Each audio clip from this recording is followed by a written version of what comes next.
Тричани, за що найабсурдніше вас карали в дитинстві? Я почну. Налила багато засобу миття для посуду в губку. Повільно збирала картоплю з ямки. Просто кашляла, горло боліло, і той клятий кашель я ніяк не могла зупинити. Мені наказали лягти, повернутися до стінки, там був ковьор. І не доведи, Господи, хоч разочок кашлянуть. Лежу, дивлюсь на той ковьор, намагаюсь задавити той кашель. Блін, я знаю, що це таке, тому що в дитинстві колись я дуже хотіла до подружки на день народження, але в неї була молодша сестричка, тому її мама не дозволяла запрошувати хворих гостей. А я трішки кашляла, але дуже хотіла на той день народження, тому я теж отак давилась і робила вигляд, що я не кашлюю. Тако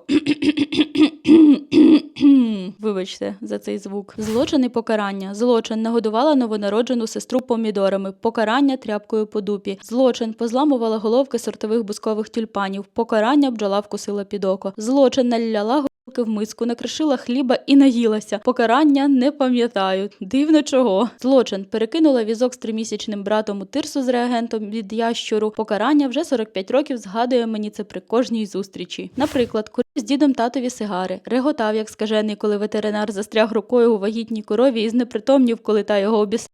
Украв у школі справжнє банджо і співав на неіснуючій мові, типа як ковбоєць. Після цього не хотів ходити в музичну школу, куди мене запхали. Підглядав за бабами в бані. Продавав в школі фото жіночих цицьок з наукової праці батька старшокласникам. Пішов з дому пішки в Італію. На жаль, зловили на кордоні. Боже, ви випадково не брат мого діда? Необережно діставала помідор квашений з банки. Насправді я робила це обережно, просто в декого були проблеми на роботі і треба було на комусь зірватися. Такий скандал був, я боялася з кімнати виходити. Мама прийшла розлючена з батьківських зборів, бо класна керівничка сказала, що я слабохарактерна і що я не даю відпору, і об мене будуть витирати ноги. Мама репетувала на мене ультразвуком вдома і розказувала, якою треба бути наглою і давати відпір. Це жахливі історії, але щоб ви розуміли, це я обрала ще не найжорстокіші історії, вони принаймні без побиття, тому що там було безліч історій, за яких має бути якесь кримінальне впровадження, мені здається.